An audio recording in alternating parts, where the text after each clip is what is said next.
क्या जातिवार जनगणना होनी चाहिए या नहीं होनी चाहिए? आप बता के बताइएगा। जाति जनगणना होनी चाहिए पक्का, जिसका जितना हक है समाज को मिलना चाहिए। तो 17 फरवरी का जो आंदोलन रहेगा लखनऊ में, वहां आप आएंगे, आंदोलन को समर्थन रहेगा। चलिए, बहुत बहुत धन्यवाद आप सभी का। अंत में मैं आपको जय भीम, जय मंडल, जय जोहार, जय श्रमदान पेश करता हूँ। सबसे पहले आप सभी को नमस्कार, जय मंडल, जय श्रमदान, जय जोहार। जैसे कि अभी बताया भाई साहब आदरणीय अशोक कुमार यादव जी ने और हमारे अन्य साथियों ने, कृष्णा जी ने, सुधीर जी ने, ये जो कार्यक्रम है इसकी पूरी जानकारी कब, कहाँ, कैसे शुरू हुआ, रिपीट करने का कोई मतलब मैं नहीं समझता हूँ, समय बर्बादी है। देखिए, जातिवार जनगणना की मांग ये नई मांग नहीं है और ना ही ये कोई नया काम है। जाति जनगणना 1882 से लगातार होती आ रही है। कब तक? 1941 तक। जनगणना आज भी हो रही है और आज जातियों को भी गिना जा रहा है।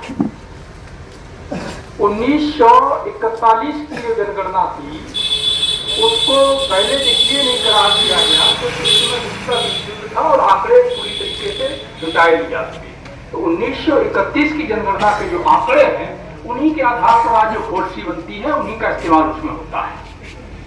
1931 में आपके गांव की संख्या या आपके परिवार की संख्या क्या रही होगी और आज क्या है? एक एक व्यक्ति से 4-4 गांव बन गए।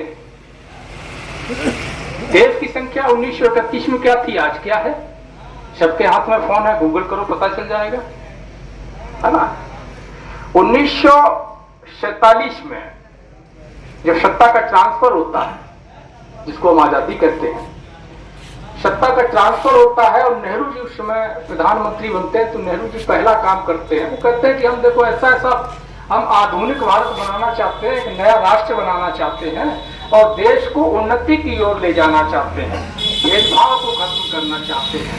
इसलिए हम एक काम क्या नहीं करेंगे, जातियों को नहीं गिनेंगे। अच्छा, अब सवाल यहाँ पर यह है कि क्या जातियों के न गिनने से जातिवाद, भेदभाव खत्म हुआ? इसको भी हम छोड़ देते हैं। एक और सवाल है कि अगर जातियों के गिनने से जातिवाद फैलना था, भेदभाव फैलना था, आधुनिक भारत बनाने की जो सोच नेहरू जी की थी हम उसको सलाम करते हैं, लेकिन क्या सिर्फ जाति को न गिनने से आधुनिक भारत बनना था या इसके पीछे कोई और एजेंडा था? यह समझना जरूरी है। उस समय देश में धर्म के नाम पर कत्लेआम हो रहा था। आपको पता होगा उस समय का, हम तो 1994 का हमारा जन्म है, तो हमें तो नहीं पता, हमने नहीं देखा, पढ़ा है, सुना। तो हो सकता है कि आप में से कुछ लोगों की यादें भी ताजा हों उस समय का जो माहौल होगा। जब देश का बंटवारा हुआ तो धर्म के नाम पर एक देश से दूसरे देश में ट्रेनें लाशों से भर भर के आया जाया करती थी। धर्म के नाम पर नरसंहार हुआ था, कत्लेआम हुआ था। भाषा के नाम पर राज्यों के बंटवारे हुए थे, नरसंहार हुआ था, कत्लेआम हुआ था। लेकिन धर्म और भाषा को गिना गया। क्या जाति के नाम पर कोई नरसंहार हुआ, कोई कत्लेआम ऐसा हुआ कि ट्रेनों की लाशों से ट्रेनें भर भर इधर उधर गई हो? ऐसा नहीं हुआ। किसी राज्य का बंटवारा जाति के नाम पर हुआ, किसी गांव का बंटवारा जाति के नाम पर हुआ, कोई देश जाति के नाम पर टूटकर अलग बना नहीं हुआ। तो फिर जातियों के गिनने से आखिर देश को नुकसान कैसे होने वाला था? दरअसल वो देश को नुकसान होने वाला नहीं था। असल बात यह थी कि वो लोग जो किसान का मेरा समाज है उसको उसका हक नहीं देना चाहते थे। जब देश में अंग्रेज आए, जब तक अंग्रेजों ने उनके हित में काम किए, उनके बनाए हुए नियमों पर कुठाराघात नहीं किया, उन पर हमला नहीं किया, तब तक अंग्रेजों का विरोध इन्होंने नहीं किया। जैसे ही अंग्रेजों ने ये कहा कि हम जो है इस देश के शोषित वंचित समाज के लिए, किसान मजदूर के लिए एजुकेशन लाएंगे, उन्हें शिक्षा का अधिकार देंगे, उनकी काउंटिंग हम इसलिए कराएंगे ताकि हमें ये पता चल सके कि किसकी जनसंख्या इस देश में कितनी, आबादी कितनी है, उनकी सामाजिक शैक्षणिक स्थिति क्या है, ताकि हम उनके लिए योजना बना सकें, पॉलिसी बना सकें, उनको क्या लाभ देना है, कैसे आगे बढ़ाना है, ये आंकड़ा हमें मिल जाए। इन्होंने तब विरोध किया अंग्रेजों का जब अंग्रेजों ने सती प्रथा को बंद कराने की बात की। इन्होंने तब विरोध किया अंग्रेजों का जब अंग्रेजों ने बाल विवाह कानून को अवैध बनाने की बात की। इन्होंने तब और अधिक विरोध किया अंग्रेजों का जब अंग्रेजों ने कहा कि हम इनको भी वोट डालने का और चुनाव लड़ने का अधिकार देंगे। लोकमान्य बाल गंगाधर तिलक, हमारे जो पढ़ने लिखने वाले नौजवान हैं उन्होंने पढ़ा होगा कि बाल गंगाधर तिलक को लोकमान्य बताकर के बड़ा महिमा मंडित किया गया है। और बाल गंगाधर तिलक ने ये कहा था जब ये अधिकार दिया जा रहा था कि हम जो है, अंग्रेजों ने कहा था कि सभी को वोट डालने का और चुनाव का अधिकार देंगे, पढ़ने का अधिकार देंगे, तो बाल गंगाधर तिलक ने यह कहा था कि यही तेली तमोली कुर्मी नाई धोबी धानक क्या संसद में जाकर हाथ चलाएगा, घास छीलेगा क्या? संसद में जाने का अधिकार केवल ब्राह्मणों के पास है क्या? मैं पूछता हूं, संसद में बैठने का अधिकार क्या ब्राह्मणों के लिए आरक्षित है क्या? नहीं, सबको है। जब एजुकेशन देने की व्यवस्था की तब बाल गंगाधर तिलक ने कहा कि अगर अहिर कोरी कुर्मी के बच्चे पढ़ेंगे तो ये बिगड़ जाएंगे। क्यों बिगड़ जाएंगे? इसलिए बिगड़ जाएंगे कि हमसे सवाल करेंगे, ये नौकरियां मांगेंगे, इसलिए बिगड़ जाएंगे। आपको पता है कि जब एजुकेशन व्यवस्था शुरू हुई तो इन लोगों ने काम किया कि हमसे कहा जाता था, हमारे लोगों से, जब भी हमारे समाज का कोई व्यक्ति सोचता था कि हम अपने बच्चे को बाहर पढ़ने भेजेंगे, तो ये कहते थे कि नहीं, बाहर नहीं भेजना, बाहर जाकर के बच्चा बिगड़ जाएगा, संस्कृति भूल जाएगा, मर्यादा भूल जाएगा, कल्चर भूल जाएगा, उल्टा चलेगा, ये कहा जाता था कि नहीं।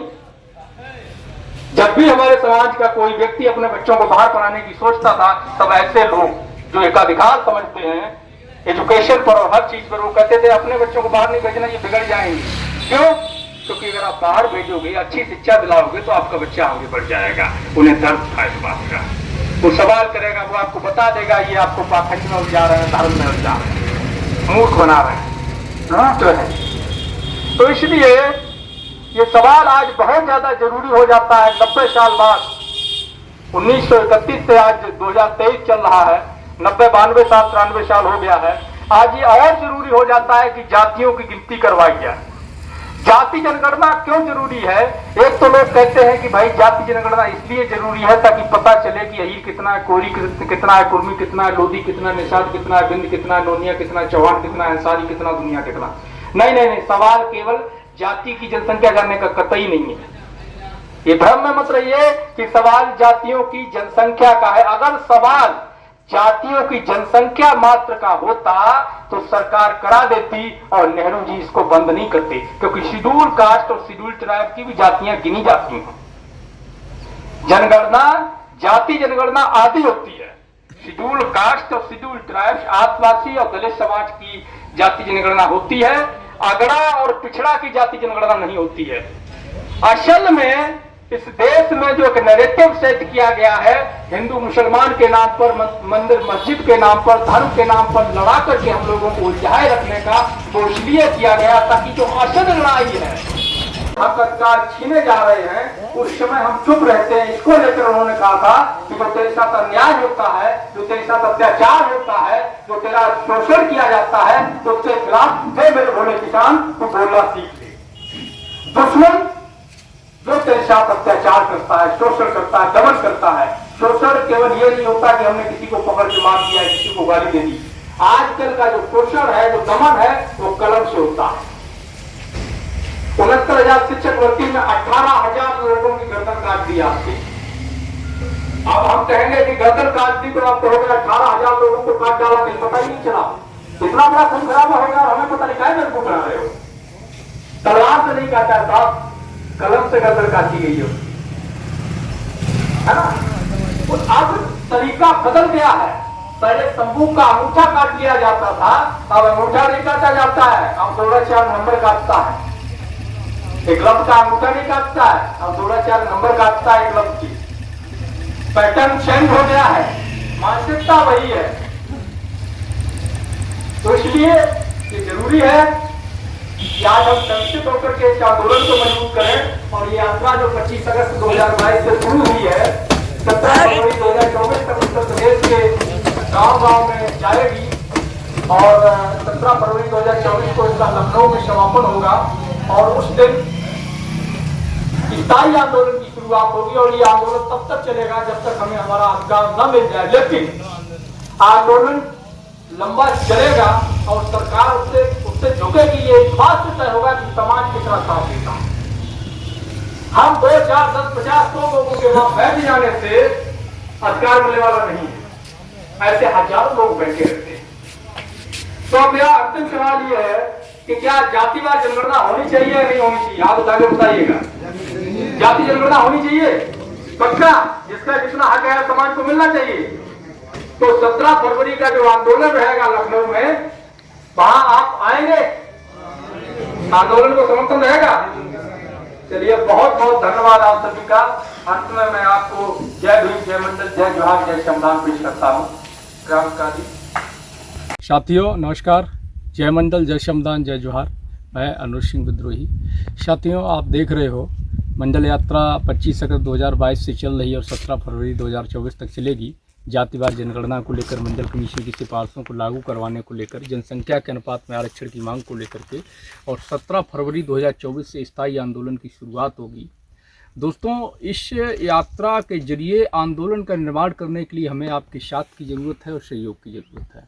आप सभी से अपील है कि आप सभी इस यात्रा को चलाने के लिए आर्थिक सहयोग करें। यात्रा के जो वीडियोज़ हैं उनको अधिक से अधिक शेयर करें और हमारे इस यूट्यूब चैनल को सब्सक्राइब कर लें, बेल आइकन को प्रेस करें ताकि आपको नोटिफिकेशन मिलता रहे और अधिक से अधिक लोगों तक इस सूचना को पहुंचाएं। अपना कोई मीडिया नहीं है, अपना कोई तंत्र नहीं है। हम लोगों को अपनी लड़ाई, अपनी सूचनाएं खुद ही प्रसारित करनी, खुद ही लड़ाई को खड़ा करना है। शुक्रिया। जय मंडल, जय श्रमदान।